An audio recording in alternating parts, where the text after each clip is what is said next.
تو مطلب پہاڑ نشانی نہیں تھے، کیونکہ پہاڑ نشانی ہوتے تو پہاڑ تو وہ بڑے تھے تو نشانیاں وہ بڑی بننی تھی، لیکن کہا نشانیاں وہ نہیں بنتی، نشانیاں وہ بنتی ہے جو پیاروں کے قدموں سے لگ جاتی ہے، وہاں حاجرہ کے قدم لگے، اس لیے فرمائیے شعار اللہ سبحان اللہ، اللہ اکبر، یا رسول اللہ، زندہ باد۔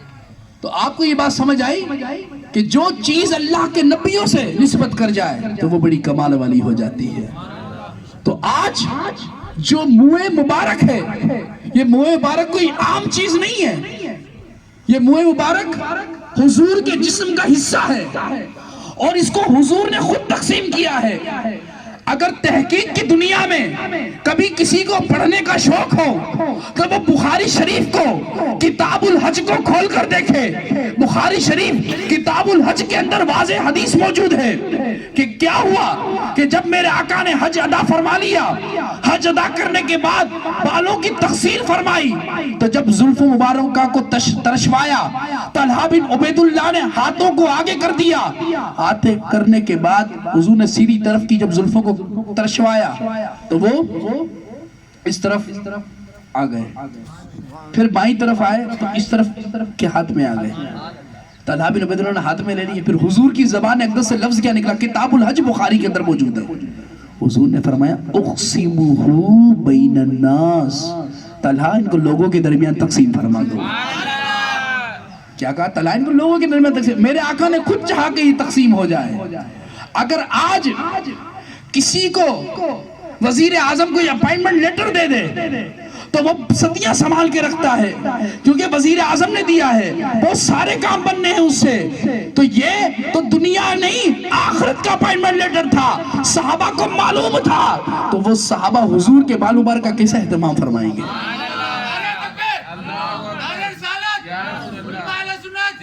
اب توجہ رکھیں کہ صحابہ نے وہ کیا کیا۔ آج جو آج جو دبئی کے اندر جو منہ مبارک کی جو محفل چل رہی ہے، جو اس میں اتنے بڑی بڑی زلفیں، پتہ یہ کون ہے؟ یہ کس کی اولاد ہے؟ ان عربیوں سے جا کر پوچھنا ذرا، یہ انس بن مالک کی اولاد میں سے۔ حضور نے ان کو دعا دی تھی، ان کے 100 سے اوپر بیٹے ہوئے تھے، ان کے خاندان میں بیٹے ہی بیٹے تھے سارے، تو آج ان کی اولادوں کے پاس ہے وہ، اور وہ اتنے بڑے بڑے بال بن چکے ہیں۔ تو وہ منہ مبارک حضور نے خود تقسیم فرمایا، اور پھر یہ شعبہ کرنا کہ تم اتنے اعلیٰ چیزوں کے اندر رکھتے ہو اس کو، تم اتنی اعلیٰ پیٹی کے اندر بنا کر رکھتے ہو، اتنے اعلیٰ خرچہ کرتے ہو اس پر، تو یہ کیا ہے؟ ہم نے کہا یہ ہم نے تو نہیں دیکھا، ہم نے یہ کہاں سے سیکھا؟ دلیل چاہیے تو میری ماں ام سلمہ جو مسلمانوں کی ماں تھی، رسول اللہ کی زوجہ تھی، ان کے پاس جب کوئی مریض آتا تو وہ کیا کرتی؟ وہ بال کو پانی میں نہیں ڈالتی تھی، وہ جو چاندی کی ڈپیا تھی قیمتی، بال اس کے اندر تھا، وہ ڈپیا پانی میں ڈالتی، جب نکال لیتی مریض کو پلا دیتی، وہ مریض صحتیاب ہو کر کھڑا ہو جاتا۔ توجہ رکھیں، اب اتنی کمال والی کہ وہ شفا دے رہی۔ پھر آگے چلیں، خالد بن ولید رضی اللہ تعالی عنہ، اب جنگ کے اندر تلوار ساز و سامان کی ضرورت ہو، لیکن خالد بن ولید جب بھی جنگ کرنے گئے تو ان کو ٹوپی کا اپنا بڑا خیال رہتا تھا۔ جب ٹوپی وہ گر گئی تو وہ اس بات پر پریشان ہو گئے کہ یہ کیا ہو گیا، میری ٹوپی گر گئی۔ کہا این کل سنا، این کل سنا، میری ٹوپی کو اٹھاؤ، میری ٹوپی کو ڈھونڈو۔ فطلبتها، اس کو تلاش کیا گیا، جب وہ مل گئی آپ نے پہن لی۔ کہا یہ کیوں ڈھونڈی؟ کہا اس وجہ سے فتح اسی سے ملنی ہے۔ بولا اس میں کیا ہے؟ کہا اس میں حضور کے بال مبارک سلے ہوئے، فتح اس وجہ سے اسی سے ملے گی۔ تو حضور کے بال مبارک کی وہ برکتیں ہیں۔ آج یہ سوال کرتے ہو کہ یہ بچے کیسے، یہ محفوظ کیسے ہے؟ تو سنو کہ حضرت ابراہیم علیہ السلام مسجد اقصی میں میرے آقا کے مقتدی ہیں۔ مالک بن سعصہ پوری حدیث نقل کرتے ہیں، بہت طویل حدیث ہے، وہ یاد ہے میں پڑھ دوں کہ مالک بن سعصہ فرماتے ہیں کہ جب حضور معراج پر سفر پر گئے تو حضور نے انبیاء کی جماعت فرمائی، تو اس میں حضرت ابراہیم بھی حضور کے مقتدیوں میں شمار ہوئے۔ تو اللہ نے مقتدی کے قدموں کے نشان کو مٹنے نہیں دیا تو اماموں کے بال مبارک کو کیسے مٹنے دے گا؟ اور پھر اس عشق تمہیں یہ ہے کہ تم پوچھتے ہو دلیل کیا ہے حضور سے محبت کی. آج میلاد کی دلیل پوچھتے ہو کہ دلیل کیا ہے. آپ کے کوئی پیر صاحب ہیں حضرت؟ آپ کے پیر صاحب ہیں کوئی؟ آپ نے پیر صاحب کا کوئی چہرہ پوچھ لے کہ پیر صاحب کی داڑھی کیسی ہے؟ آپ نہیں بیان کر سکتے. کر سکتے؟ کسی نے یہ نوٹ ہی نہیں کیا ہوگا. کوئی کسی نے آج تو یہ لکھا کہ غوث پاک کی داڑھی کیسی تھی؟ نہیں لکھا، کسی نے نہیں لکھا. لیکن میں کہا تو دلیل کی بات کرتا ہے. صحابہ کا عشق تو ایسا تھا کہ صحابہ فرماتے تھے کہ حضور کی داڑھی مبارک میں 24 بینا وشعر واسود، کہا کہ صرف حضور کی داڑھی میں سارے بال کالے تھے، جو کالے نہیں تھے وہ 14 سے 20 کے درمیان تھے. اتنا گن لیا تھا حضور کے بالوں کو کہ ان کی داڑھی میں بال اتنے سفید ہیں، بس باقی سارے کالے ہیں. تو ان کے عشق کی تو بات کرتے، دلیل کیا چاہیے تجھے؟ پھر آگے چلے. صحابہ کو یہ عقیدہ کہاں سے ملا؟ صحابہ کو دلیل کہاں سے ملی ہے کہ بال مبارک میں شفا ہے؟ ام سلمہ کو کہاں سے پتا چلا؟ کہاں سے پتا چلا ان کو؟ خالد بن ولید کو کہاں سے پتا چلا کہ فتح اسی سے ملی ہے؟ مولوی تو آج بات کرتا ہے قرآن میں یہ لکھا ہے.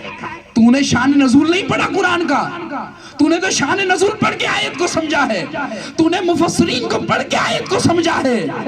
لیکن میں جن کی بات کرنے لگا ہوں انہوں نے آیتوں کو اترتے دیکھا ہے، انہوں نے آیتیں اترتے دیکھی ہیں، انہوں نے جبریل کے سلام سنے ہیں، جبریل ان کے درمیان بشری لباس میں آ کر بیٹھے ہیں. میں اس در کی بات کر رہا ہوں، ان غلاموں کی بات کر رہا ہوں. تو صحابہ کرام نے کہاں سے دیکھا؟ تو آؤ میں قرآن میں لے چلوں. ہم تو ساری باتیں قرآن حدیث سے، میں کہا نا میں دعا دار تقریر نہیں کرتا، علمی تحقیقی تقریر کرنے کا آتی. اب سنیں رب کا قرآن پڑھنے لگا ہوں. 12واں پارہ سورہ یوسف کے اندر اللہ ارشاد فرماتا ہے اذهبوا بقمیصی ھذا فألقوا علی وجہ ابی یاتی بصیرا. حضرت یعقوب کے دوسرے بچے حضرت یوسف کے پاس آئے، کہا ابا آپ کی جدائی میں اتنا روئے کہ ان کی آنکھیں سفید ہو گئی ہے، ان کو نظر نہیں آ رہا. کہا اچھا ٹھیک ہے، نبی یہ دعا کر دیتے کام ہو جاتا. وہ خود دعا کروا لیتے، حضرت یعقوب خود بھی تو نبی تھے، دعا کروا لیتے کام ہو جاتا. نا نا نا نا نا نا. حضرت یوسف نے کیا کیا؟ قمیض اتارا. قرآن فرماتا ہے اذهبوا بقمیصی، میرا یہ قمیض لے جاؤ. کیا کریں جا کر؟ کہا ھذا فألقوا علی وجہی، میرے باپ کے چہرے پر ڈال دو. کیا ہوگا؟ ابھی یاتی بصیرہ، آنکھیں روشن ہو جائیں گی. یہ واقعہ قرآن نے پھر 3 آیتوں کے بعد بیان کیا. فلما جاء البشیر، پھر خوشخبری لے کر آیا کہ جیسے ہی قمیص کو آنکھوں پر ڈالنا فارتد، لوٹ آئی. جو چلی گئی تھی نا، چلی گئی تھی، وہ دوبارہ لوٹ آئی یوسف کی قمیص کی برکت سے. تو صحابہ کو پتا تھا کہ یوسف نے جو قمیص پہنی ہے وہ جسم کا حصہ نہیں تھی، وہ صرف جسم سے لگی تھی. اس قمیص کے یہ عالم تھا کہ یعقوب علیہ السلام کی آنکھیں دوبارہ لوٹ آ جائیں. ارے سنی نے بال مبارک کا پانی اس لیے پیا ہے، وہ میرے آقا کے جسم کا حصہ ہے، اس کی کتنی برکتیں ہوگی.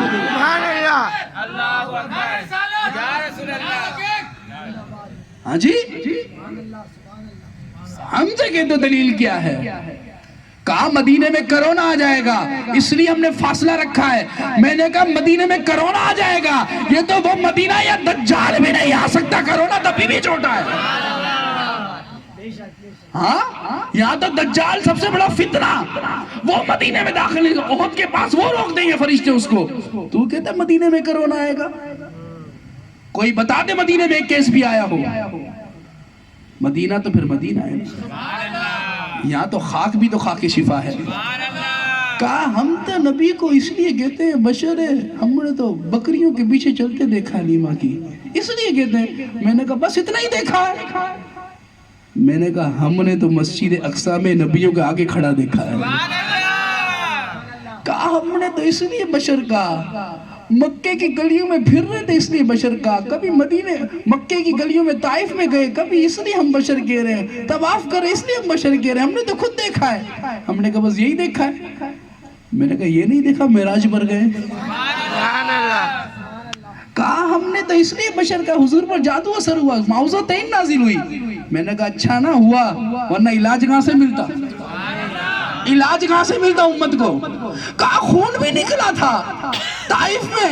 میں نے کہا کتنا نکلا؟ بولا جوتا مبارک تک بھر گیا۔ میں نے کہا کیا ہوا؟ بولا دیکھو ہم اس لیے خدا بشر کہتے ہیں۔ میں نے کہا کوئی بات نہیں، اگر یہ نبی خون نہ بہاتا، جہاد میں خون نکلتا، ثواب کس کو ملتا؟ اگر یہ نبی خون نہ بہاتا، خون بہانا سنت کب بنتا؟ ثواب کس کو ملتا؟ تو شہید کیسے کشمیر میں ہوتا؟ پھر تو کشمیر میں شہید ہو جائے تو مصطفیٰ کا خون نکلا اسی لیے کہ تجھے مقام ملا۔ باقی یہ پھر بتا نا، جبریل نے جب دل کاٹا اس وقت خون کیوں نہ نکلا؟ شق صدر ہوا اس وقت کیوں نہیں نکلا؟ 4 بار حضور کا شق صدر ہوا ہے، بچپن میں 2 بار، 1 بار معراج پر ہوا، جب کیوں نہیں نکلا؟ کہا بات یہ ہے کہ ہم نے تو دیکھا کہ بھائی جادو اثر ہوا تو اس لیے ہم نے کہا۔ ہم نے کہا دیکھا نہیں، چیز زمین پہ قدم پڑے یسرب کو بیماریوں کے شہر سے مٹا کر مدینہ تو شفا بنا دیا۔ اچھا جی، بات یہ ہے کہ ان کے بھی 2 ہاتھ ہیں، ہمارے بھی 2 ہاتھ ہیں، اس لیے ہم بشر کہتے ہیں، باقی اور کوئی اختلاف نہیں ہے، باقی بس ساری اپنی باتیں۔ میں نے کہا مانا ہاتھ تیرے بھی 2 ہیں، ہاتھ مصطفیٰ کے بھی 2 ہیں، انگلیاں تیری بھی 5 ہیں، انگلیاں مصطفیٰ کی بھی 5 ہیں۔ تیرا ہاتھ تجھے مبارک ہو اپنے پاس رکھ، لیکن مصطفیٰ کا ہاتھ وہ ہے، اس کی انگلی کا کمال وہ ہے جو زمین پر کھڑے رہ کر چاند کا بھی کلیجہ چیر دے۔ ہے پھر تو کہتا اپنے جیسے، کہا مصطفیٰ کی تو بات کرتا ہے تو پھر سن، اس کے انگلی کے اشارے میں تیرا پاور ہے، سورج بھی دوبارہ آ جائے۔ کہا مولوی تیری انگلیاں ایسی ہیں، کراچی میں لوگ پانی سے مر رہے ہیں، تیری سفارش پر بھی پانی نہیں آ رہا، تو کون سے پاور کی بات کرتا ہے؟ تو بشر ہے، تیرے پاور سے پانی نہیں آتا، تیرا چاچا تایا منسٹر ہے، اس سے پانی نہیں آتا، طارق جمیل صاحب آپ کا ابو عمران خان وزیر اعظم ہے، پھر بھی کراچی میں پانی نہیں آیا، تو بتا تو پھر کیا بات کرتا ہے؟ وہ بھی بشر یہ بھی بشر۔ تو ایک معاملہ وہ بھی تو تھا، حدیبیہ میں بھی پانی کی ضرورت تھی، مسلمان پیاسے تھے، وضو بھی کرنا تھا، 1500 تھے، صرف پیالہ پڑا تھا، مسلم میں لفظ موجود ہے، میرے آقا نے اپنا دستے مبارک رکھ دیا، 1500 صحابہ نے وضو فرمایا۔ بتا وہ ہاتھ تھا جن انگلیوں سے پانی بہ رہا تھا۔ سبحان اللہ، اللہ اکبر، یا رسول اللہ۔ مولوی تو کہتا ہے یہ ہاتھ مبارک؟ میں نے کہا ان ہاتھوں کی بات ہی کچھ اور تھی۔ کہا نا مالک کو کونے نے کو پاس رکھتے کچھ نہیں، 2 جہاں کے خزانے ہیں ان کے خالی ہاتھ میں۔ سبحان اللہ۔ کہا حضور بالکل ایک جیسے ہیں، اعضاء سارے ملتے ہیں۔ میں نے کہا اچھا چہرہ؟ بولا چہرہ بھی ملتا ہے۔ میں نے کہا مولوی صاحب ادھر آؤ، چہرہ ملتا ہے، آؤ ذرا آنکھیں ذرا کھولو، دوپہر کا سورج ذرا دیکھ کے دکھاؤ، کوئی دیکھ سکتا ہے؟ مولوی کہنا حضور ہماری طرف ذرا، بولا دیکھ کے دکھا سورج کو، نہیں دیکھ سکتا میں۔ کہتا حضور ہماری طرف۔ میں نے کہا اچھا چہرہ تو دیکھ ذرا، نہیں سورج کو نہیں دیکھ سکتا، آنکھیں خراب ہو جائیں گی۔ اچھا جی آنکھیں خراب ہو جائے گی تیری سورج دیکھنے سے؟ اور کمبخت تو جب اس سورج کو جب وہ تپ رہا ہے تو دیکھ نہیں سکتا اور کہتا مصطفیٰ میرے جیسے، ارے یہ تو وہ مصطفیٰ ہے جو معراج میں گیا ہے، ارے سورج بنانے والے رب کو ان آنکھوں سے دیکھ رہا ہے۔ سبحان اللہ، نعرہ تکبیر، اللہ اکبر، نعرہ رسالت، یا رسول اللہ، نعرہ غوثیہ، یا غوثیہ، علماء اہل سنت زندہ باد۔ کہتا ہے نہیں بات یہ نہیں ہے، بات یہ نہیں ہے، بات یہ کہ دیکھو چلتے بھی وہ ہماری طرح، ہم بھی ان کی طرح چلتے ہیں۔ میں نے کہا ٹھیک ہے بالکل بات ہے۔ میں نے کہا بالا کوٹ میں زلزلہ آیا، مولوی کیوں نہیں رکوایا؟ پڑھا قرآن پڑھا ہے نا تو نے؟ مانسورہ میں زلزلہ آیا، سیلاب آیا، سوات کا حسن تباہ ہوا، سونامی آیا، کیوں نہیں کیا تم نے کچھ؟ بڑے بڑے مولوی تھے، کچھ کیوں نہیں کیا؟ وہ بھی بشر یہ بھی بشر، تو کچھ تو کرتا۔ ایٹمی دور ہے، جدید دور ہے، جدید ٹیکنالوجی ہے، کیوسک پانی اوپر ہو جائے تو ہم ڈیم بنا سکتے تھے، یہ بنا سکتے، سب کچھ کر سکتے تھے، تو نے بشر ہونے کے ناطے کچھ کیا؟ نہیں۔ میں نے کہا اب میں حدیث پڑھ دوں؟ بولا کیا ہوا؟ میں نے کہا میرے آقا ہود کے مقام پر کھڑے تھے، امام سیوطی لکھتے ہیں پھر کیا ہوا؟ کہا پھر کیا ہونا تھا؟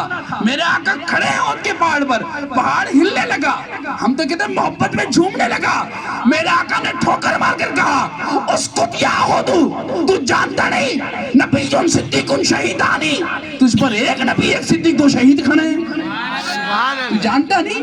تو وہ رک گیا۔ میں نے کہا یہاں بھی کوئی ٹھوکر مار کے دکھاتا نا، پھر کہتا نبی ہم جیسے، معاذ اللہ نعوذ باللہ من ذالک، نبی کا بشر ہونا اور بات ہے، ہمارا بشر ہونا اور بات ہے۔ بے شک تو پھر بھی ان لوگوں کو سمجھ نہیں آتی۔ ایک دن میرا مناظرہ تو سمجھ نہیں آئی، لیکن میں نے ایک بار اس کو ایسی سمجھائی تھی کہ اس کو اچھی سمجھ آ گئی تھی۔ تھوڑی سی باتیں، بچے بھی ہیں، تھوڑی سی محتاط طریقے سے بات کرتا ہوں۔ میں نے کہا اچھا کیوں بھائی؟ مولوی صاحب نے کو بڑا مناظرہ تھا، وہ بڑا مناظرہ میں فن ماہر تھا، وہ آیتیں پڑھنے لگا قرآن کی، کئی جگہ قرآن کی آیتوں کا جواب نہیں دینا پڑتا، کیونکہ کمیونسٹ قسم کے لوگ ہوتے ہیں نا، جو الہات ملحد قسم کے لوگ، جو منکر خدا، وہ پھر غلط رونگ وے پہ چلے جائیں گے، بولے کہ دیکھو یہ مولوی بھی قرآن کر رہا ہے، وہ مولوی بھی قرآن کر رہا ہے، سارا وہ فائدہ اٹھا لے گا، بولے دیکھو یہ لڑتے ہیں اس لیے ہم الگ ہی ہیں۔ تو کئی جگہ پھر معقولات پر گفتگو کرنی ہوتی ہے۔ تو مجھے کہا سردار نے، بولا سائیں تمہاں جو چھا پروگرام حاضر ہے؟ بولا تیاری کرنی ہے؟ میں نے کہا ہم تیاری ہیں۔ ٹھیک ہے بھائی ہم بیٹھے ہیں۔ اب مولوی صاحب کو ایسے سمجھ نہیں آتی، قرآن سمجھ میں نہیں آتا۔ میں نے کہا اچھا، بولا دیکھو نبی کی بھی دو ہاتھ ہیں، ہمارے بھی دو ہاتھ ہیں، برابر ہیں، سب ایک چیزیں ہیں۔ میں نے کہا لکھو جو چیزیں ایک جیسی ہو وہ برابر ہوتی ہیں، اسے لکھ دی جو اس کا موقف تھا۔ میں نے کہا یہ ضروری نہیں ہے ایک جیسی ہوں لیکن ایک ہوں، یہ ضروری نہیں ہے، میرا دعویٰ تھا۔ اب اس نے قرآن کی آیت کیا پڑھی؟ انما المؤمنون اخوہ، مومن آپس میں بھائی بھائی ہیں۔ بتا حضور مومن ہے یا نہیں؟ میں نے کہا بالکل مومن ہے۔ تو بولا آپ کون ہو؟ مومن۔ تو بولا مومن تو بھائی بھائی ہوئے ہیں، تو حضور بھی بھائی ہوئے ہیں۔ میں نے کہا اچھا یہ آیت ہے؟ بولا ہاں۔ پہلے تو میں نے اس کو یہ سن لی، پھر میں نے اس کو جواب دیا، وہ سنے۔ میں نے کہا آپ کی بیوی ہے؟ بولا جی ہے۔ میں نے کہا ماں ہے؟ بولا ہاں ہے۔ میں نے کہا کبھی ماں والے معاملات بیوی کے ساتھ ہوئے یا بیوی والے معاملات ماں کے ساتھ ہوئے؟ بولا نہیں۔ میں نے کہا کیوں؟ دونوں تو ایک جیسی ہیں۔ بولے نا سبحان اللہ، سبحان اللہ۔ آنکھیں وہاں بھی آنکھیں یہاں بھی ہیں، اس نے کا بھی کام بچے پیدا کرنا ہے، اس کا بھی کام بچے پیدا کرنا ہے، دونوں ایک ہے، کوئی فرق نہیں ہے۔ کیوں جی؟ تو یہ تعلق یہاں پر قائم ہوئے یا یہاں والے یہاں ہوئے؟ بولا نہیں ہوئے۔ میں نے کہا کیوں نہیں ہوئے؟ تمہارا تو دعویٰ جو ایک جیسی ہے وہ ایک ہوتی ہے۔ بولے سبحان اللہ۔ میں نے کہا اپنا دعویٰ ہی ہے تمہارا۔ بولا آپ کا کیا دعویٰ ہے؟ میں نے کہا ایک جیسی ایک نہیں ہوتی۔ بولا کیوں؟ میں نے کہا کیوں کہ تو نے خود ثابت کر دیا کہ یہ ایک نہیں ہے، ماں الگ سے ہے، بیوی الگ سے ہے، اگرچہ دونوں ایک جیسی ہے۔ تو ہم نے کہا بات سن، جب ایک جنس ہو کر ماں بھی عورت بیوی بھی عورت ایک جنس ہو کر وہ ایک ہو کر دونوں الگ الگ ہے تیرے لیے، تو اس طرح سن نبی الگ امتی الگ، سبحان اللہ۔ یہ تو جنس ہی الگ ہے۔ تو بولا پھر؟ تو بولا یہ آیت کا کیا کریں گے؟ بولا حضور تو مومن ہے، آپ بھی مومن ہیں، کہ پھر آیت کا اشکال سمجھا دو، میں سنی ہو جاتا ہوں۔ میں نے کہا اچھا؟ بولا ہاں۔ میں نے کہا میں قرآن پڑھتا ہوں، رب بھی مومن ہے۔ سبحان اللہ۔ میں نے کہا پڑھ دو؟ بولا ہاں پڑھ دو۔ واللہ الذی لا الہ الا ہو الملک القدوس السلام المؤمن۔ سبحان اللہ۔ تو کہتا ہے میں مومن ہوں۔ میں نے کہا جب حضور کو تم نے بڑا بھائی بنا تو رب کو کیا باپ بنائے گا؟ بولا نہیں رب تو باپ نہیں ہے۔ تو میں نے کہا پھر رب مومن ہے، حضور مومن تھے تو بڑا بھائی کر دیا نا، اب کیا کرے گا؟ میں نے کہا اسی لیے غلط تعویل غلط عقیدہ کسی رستے پر آ کر رکوا دیتا ہے۔ پھر مجھے کہا آپ جواب دو، آپ نے اس کا جواب روکا ہے، آپ کیا کرو گے؟ میں نے کہا بیٹا فاضل بریلوی کے در کے جنہوں نے ٹکڑے کھائے ہو نا، تو نبی کے در کے ٹکڑوں میں وہ لذت ہے، سبحان اللہ۔ کے گھر کا آپ دانا بھول جاؤ گے۔ سبحان اللہ۔ بولا پھر کیا ہوا؟ ہم نے کہا سنو پھر کیا ہوا۔ بولا یہ آیت میں تطبیق کیسے کریں گے؟ وہ بھی مومن، یہ بھی مومن، وہ بھی مومن۔ میں نے کہا پھر فاضل بریلوی کا پڑھا ہوا مدرسے کا بچہ ہی بتائے گا۔ سبحان اللہ۔ بولا آپ بھی مومن، حضور بھی مومن، اللہ بھی مومن، فرق کیا کریں گے؟ میں نے کہا آسان سی بات ہے، رب ایمان دینے والا مومن، مصطفیٰ ہے بانٹنے والے مومن، ہمیں لینے والے مومن، سبحان اللہ۔ فرق ہی نہیں ہے کوئی۔ بولا قرآن ایسے پڑھتے ہیں. میں نے کہا بیٹا 3 آیت نہیں ہوتی, 3 دن کی ٹریننگ بھی نہیں ہوتی, 8 سال ایسے جھگ نہیں مارتے ہیں. 3 دن میں اور 8 سال میں فرق تو ہے نا 40 دن میں. تو یہاں اب اس کو سمجھ آ گئی. بولا اتنی مولویوں سے مناظرے کی کبھی سمجھ نہیں آئی. میں نے کہا بیٹا بیوی اور ماں کی بات سے اچھوں کو سمجھ آتی ہے. تو ہم بھی مزاج سمجھتے ہیں. اب صحابہ کرام علیہ رضوان نے جو عقیدہ نکالا تھا نا, وہ اس آیت سے نکالا تھا کہ یوسف کی قمیض اتنی برکت والی تھی. ایک اور عقیدہ بھی نکال دوں اس سے, وسیلہ غوث پاک کا. ہماری ماں نہیں کہتی اڑے غوث پاک یا غوث پاک کیا ہو گیا. اب یہ بھی میں عقیدہ قرآن سے نکال دوں. دیکھو بھائی دعا تو یوسف بھی کر لیتے, کام بن جاتا. یعقوب خود دعا کرتے, نبی تھے, کام بن جاتا. قمیض بھیجی, قمیض بنی وسیلہ. سبحان اللہ. وسیلہ بنی, دینے والا بھی نبی, سبحان اللہ. لینے والا بھی نبی. سبحان اللہ. واہ بھائی واہ. دینے والا بھی نبی ہو, لینے والا بھی نبی ہو. نبی جو کام کرے وہ کیا ہوتا ہے؟ سنت. نبی جو کام کرے کیا ہوتا ہے؟ سنت ہے نا. ہم کریں گے تو کیا ہوگا؟ تو وسیلہ دینا بھی نبی کی سنت, وسیلہ لینا بھی نبی کی سنت. ہم سنت پہ عمل کر کے تو اہل سنت والے کہلاتے ہیں. سبحان اللہ. سبحان اللہ. تو یہ ان لوگوں کے قرآن کا یہ حال ہے. قرآن کی ہر آیت اگر ایمانداری سے دیکھے تو نعت مصطفیٰ ہے. سبحان اللہ. ایک بار مناظرہ کرنے والا وسیلہ نہیں ہوتا. میں نے کہا وسیلہ نہیں ہوتا نا. میں نے کہا ہمارے اور رب کے درمیان حضور کو ہٹا دو, قرآن کو تم قرآن ثابت کر دو, میں کلمہ پڑھ لیتا ہوں تمہارا. حضور ہٹ جائے گا تو کون قرآن ثابت کرے گا؟ کلام تو رب کا ہے, زبان تو مصطفیٰ کی ہے. سبحان اللہ. اتنا تو پیار تھا کہ کلام میرا لیکن محبوب سننا تیری زبان سے. کل سبحان اللہ. بولا اعلیٰ حضرت نے غلط ترجمہ کیا ہے. اعلیٰ حضرت نے ترجمہ کیا کل اے محبوب آپ فرما دے. بولا یہ غلط ترجمہ ہے. میں نے کہا کیوں؟ بولا رب کس کی زبان میں بولے گا؟ حضور کی زبان میں بولے گا. میں نے کہا ہاں بولے گا. میں نے کہا قرآن نہیں پڑھا, سورہ قصص نہیں پڑھی؟ درخت سے جب آواز آئی حضرت موسیٰ انی آنست نارا, جب آگ کو ڈھونڈا قریب پہنچے تو ایک درخت تھا, تو وہ درخت سے آواز آئی. کہا یہ آواز کہاں سے آئی؟ کہا درخت سے آئی. تو اس درخت نے کیا کہا؟ انا رب العالمین. درخت نے کہا میں تیرا رب بول رہا ہوں. میں نے کہا رب بولنے پہ آیا تو درختوں سے بھی بولے دے, تو کیا مصطفیٰ کی زبان پر نہیں بولے گا؟ سبحان اللہ. بولا اتنا قرآن پڑھا ہے؟ ہم نے کہا بیٹا قرآن ہم یہی تو پڑھتے ہیں. سبحان اللہ. کیونکہ قرآن میں 4 آیت پر ایمان نہیں رکھنا, قرآن کی 6600 آیت پوری ماننی ہے. سبحان اللہ. کچھ ماننا کچھ نہیں ماننا, طبیعت ہے طبیعت والے تم, پورا قرآن ماننا شریعت ہے شریعت والے ہم ہیں. سبحان اللہ. تو وسیلہ دینا بھی نبی کی سنت, وسیلہ دینا بھی نبی کی سنت. اب جو لنگر ہوتا ہے نا میلاد کا, اس کی فضیلت بتاتا ہوں. اس کی فضیلت کیا ہے؟ آج یہ لنگر کی فضیلت کوئی آپ نے پڑھی بھی نہیں ہوگی کبھی. امام احمد بن حنبل کے بارے میں امام شافعی نے کہا میرا جو شاگرد ہے نا احمد, امام احمد, بولا بڑا تقوی والا ہے. اپنے بچوں سے کہہ رہے تھے. بچوں نے کہا ہم بھی تو دیکھیں کتنا تقوی والا ہے. جس کو بھی تقوی چیک کرنا ہو تو گھر پہ بلا لو اپنے کھانے پہ. کھانے پہ بلایا. اب جب وہ گھر پہ کھانے پہ آیا نا, کھانا لگا ہوا تھا, ڈائریکٹ سے کھانے لگا. بچے کہہ رہے ہیں ابا اس کی تعریف کر رہے تھے. 14 لاکھ حدیث ہے جس کے سینے میں امام حنبل, غوث پاک جس کی تقلید کرے. بولے ان کی تعریف کر رہے تھے. امام بخاری بھی ان کے شاگرد ہیں. یہ تو ایسے کھانے لگے. جب کھانا کھا لیا نا, بولا ابا حضور ان کا تو کھانے پہ حال ہم نے دیکھا, اللہ معاف کرے تم کہتے ہو کہ اتنا تقوی والا ہے.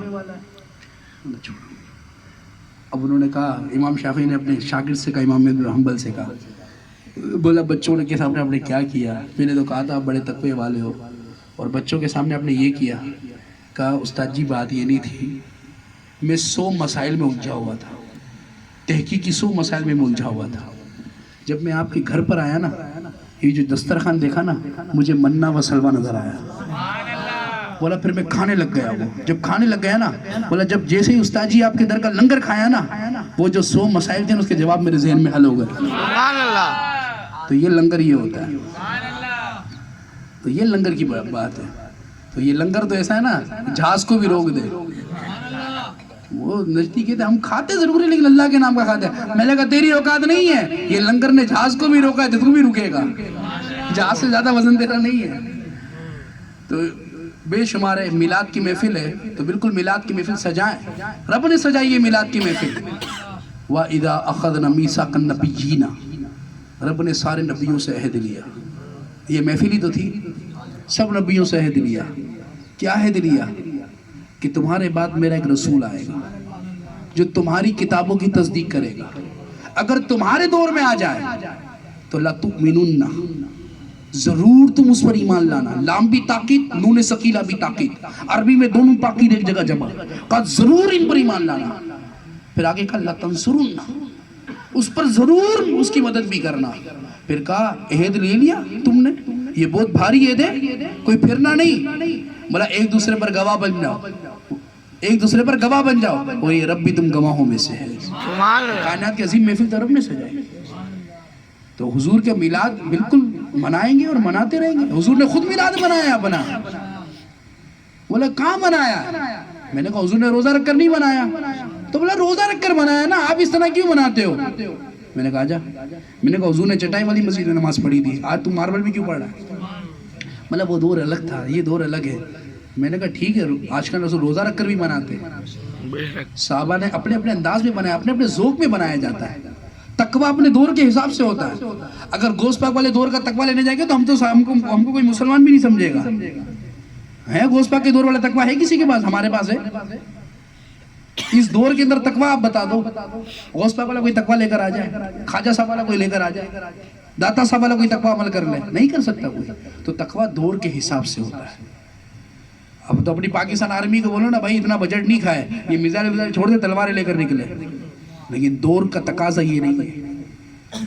دور کا تقاضا جدید ہے, ایٹم بم جدید ہے. اس کا مقابلہ اس کے مقابلے سے ہو سکتا ہے. تو جو چیزیں جدت اختیار کر جائے, اصل پیچھے ہونی چاہیے بس. اب بھائی اذان ہے, مائک پر دے. اذان تو اصل ہے نا جو اس پر دے رہے ہیں. مائک سے پہلے بھی اذان تھی, اب مائک پہ دے دی. تو اصل کی وجہ سے یہ چیز بھی اصل ہو گئی. اصل کی وجہ یہ چیز بھی اصل ہو گئی. بولا بات ٹھیک ہے مولوی صاحب, آپ کی باتیں ساری سمجھ آ گئی. میں نے کہا پھر کیا کرنا ہے؟ بولا یار بال مبارک جعلی بھی تو ہوتے ہیں. تو میں نے کہا ہاں ٹھیک ہے ہوتے, بالکل سچی بات ہے. تو بولا ہوتے؟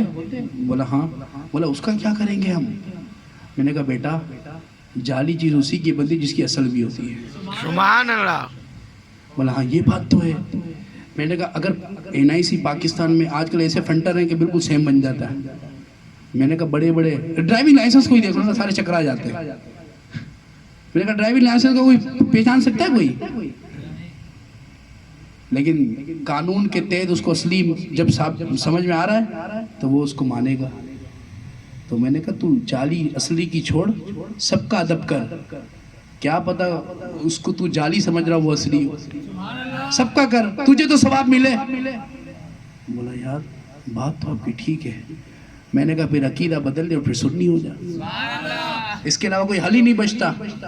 کیونکہ تقسیم کرو یا مائنس کرو, پلس کرو یا سب کرو, بات تو آخر حضور پر آ کر ختم ہونی ہے. تو محفل جو حضور کی سجائی ہے بالکل صحابہ کا طریقہ کار ہے, تابع کا طرز عمل ہے. آپ کو یہ نعت خانے نعتیں سنائی ہے نا, میں بھی آپ کو صحابہ کی شاعری سناؤں. حضرت حسان بن ثابت نے کہا وَأَحْسَنُ مِنْ كَ لَمْ تَرَكَتْ تُوَيْنِي وَأَجْمَلُ مِنْ كَ لَمْ تَلِدِ النِّسَاء خُلِقْتَ مُبَارًا مِنْ كُلِّ عَيْبٍ كَأَنَّكَ قَدْ خُلِقْتَ كَمَا تَشَاءُ. کہا معبود آپ جس ہنسی کوئی ماں پیدا نہیں کر سکتی, آپ جس ہنسی میری ان آنکھوں نے نہیں دیکھا. ارے ہم نے کہا فرانس والو جس جیسا کسی نے دیکھا نہیں ہے نا اس جیسا کوئی بنا بھی نہیں سکتا. سبحان اللہ. وَأَجْمَلُ مِنْ كَ لَمْ تَلِدِ النِّسَاء, ایسا کوئی پیدا نہیں کر سکی نا تو پھر ایسا بن بھی نہیں سکتا. میں نے کہا جس کو مصطفیٰ کو تو دیکھا ہی نہیں, تصویر بھی نہیں اس کی. میں نے کہا جس کی اصل کسی نے نہ دیکھی ہو نا, اصل تو مصطفیٰ کی جبریل نے بھی نہیں دیکھی. سبحان اللہ. یہ آپ کو میں بات بتا رہا ہوں. عبدالحکیم سیالکوٹی 200 سال پرانے بزرگ ہیں ہمارے. انہوں نے ایک عربی تفسیر لکھی ہے, بیداوی پر حاشیہ لکھا ہے. ایک دن جبریل اپنی اصلی شکل میں آئے نا تو کہا میں جاتا ہوں. پھر حضور نے کیا کیا, ان خلا من الصورت البشریاتی الی الصورت الملکیہ. حضور بھی اصلی شکل میں آ گئے, جبریل واپس چلے گئے. بولا ایسا سونا نبی ہے تیرا؟ میں نے جب اصلی شکل میں حضور آ جائے تو جبریل بھی نہیں دیکھ سکتے. ان خلا من صورت البشریہ الى صورت الملکیہ، اصلی صورت میں جب حضور آئے تو اصل کسی نے دیکھی ہے نہیں. میں نے کہا جب اصل کسی نے نہیں دیکھی تو اس کا خاکہ بھی کوئی نہیں بنا سکتا. ہاں لیکن نام حضور کا لیا ہے تو پھر ہم اس کو چھوڑیں گے بھی. پھر صحابہ کی ایک شاعری دوسری، فاطمہ الزہرا نے لکھا ہے کلام، ماذا عالم ثم احمد مختار نبی. پھر حضرت عبداللہ ابن عباس نے کہا انت لما ولدت بنورک اشرقت الافق. حضور آپ زمین پر آئے وہ نور ہے کہ آپ سے فلک روشن ہو گئے. پھر دو تین کلام ہو گئے، چوتھا زین العابدین کا کلام پڑھ دوں. ان التیاری الصبا یوما الى ارض الحرم بلغ سلامی روضۃ فیہا النبی المحترم. سبحان اللہ. اقبادون مجروحات من سیف ہجر المصطفیٰ طوبی لأہل بلدۃ فیہا النبی المحتشم. یا رحمۃ للعالمین انت شفیع المذنبین ویلا وارزق ظالم الکرم. یا رحمۃ للعالمین ادرک لی زین العابدین محبوس عید الظالمین فی المرکب والبزدہ. میں نے کہا امام اعظم کا پڑھ دوں، الصبح بدا من طلعته. امام بوصیری کا پڑھ دیں، مولا صلی وسلم دائما ابدا. شیخ عبدالعزیز محدث دہلوی کا پڑھ دیں، یا صاحب الجمال و یا سید البشر بوجهک المرین نکر. میں نے کہا سعدی کا پڑھ دیں، بلغ الاولی بکمالہ کشفت الدجی بجمالہ حسنت جمیع خصال. میں نے کہا کس کا پڑھ دیں اور بول. عربی میں کتنے کلام تجھے سنا دے. 56 صحابہ کی شاعری مجھے یاد ہے. 56 صحابہ نے شاعری کی ہے. حضور کی تینوں پھپھیوں نے بھی شاعری کی ہے. عثمان غنی نے بھی کی ہے، فاروق اعظم نے بھی کہی، صدیق اکبر نے بھی کہی. تو تم کیا سمجھتے ہو شاعری بھی کی ہے؟ نہیں. بس خیال حضرت حسان سے ہم نعتیں سناتے ہیں سجاتے ہیں. خیال حضرت حسان سے ہم نعتیں سجاتے ہیں. کبھی رہ جائے تو پوری بریلی کے رضا کا. ہم تو ان کے طرز پہ سجاتے ہیں. اچھا کیوں میں نے یہ کہا؟ کیونکہ حسان کی بھی زبان جو بولتی ہے نا، اعلیٰ حضرت کی بھی زبان ایسے ہی بولتی ہے. انہوں نے کہا وَأَحْسَنُ مِنْكَ لَمْ تَرَ قَطُّ عَيْنِي. حضور آپ جیسا ان آنکھوں نے نہیں دیکھا. اعلیٰ حضرت بھی یہ کہتے ہیں لَمْ يَأْتِ نَذِيرُكَ فِي نَظَرٍ. کہا اجمل منک تلم تلد النساء. حضور آپ جیسا کوئی ماں پیدا نہیں کر سکتی. تو پھر کیا کہا؟ مثلے تو نہ شد پیدا جانا. کہا خلقت مبارم من کلی عیب. کہا جگراج کو تاج تورے سر سو. کہا کانک خلقت کما تشا، جیسا چاہ ویسا ہے تجھ کو شہ دوسرا جانا. میں نے کہا وہی بولی تھی جو احمد اللہ خان نے بولی ہے. تو پھر یہ میں تو کہتا ہوں یہی کہتی ہے بلبل باغ جینا. جنت کی بلبل ایک درخت سے دوسرے درخت پہ جاتے ہوئے یہ ضرور ترانا پڑے گی. یہی کہتی ہے بلبل باغ جینا کہ رضا کی طرح بھی کوئی سحر بیا نہیں. ہند میں واصف شاہ ہدا مجھے شوخی طبع رضا کی قسم. تو حضور کی شان تبرع الورا ہے، حضور کے کمال تبرع الورا ہے. میرا ٹائم بھی پورا ہو گیا. میں پوری رات بھی بیٹھوں گا تو آپ لوگ بیٹھیں گے، کیونکہ یہ ذکر مصطفیٰ کسی کو تھکنے نہیں دیتا. درود پاک پڑھیں.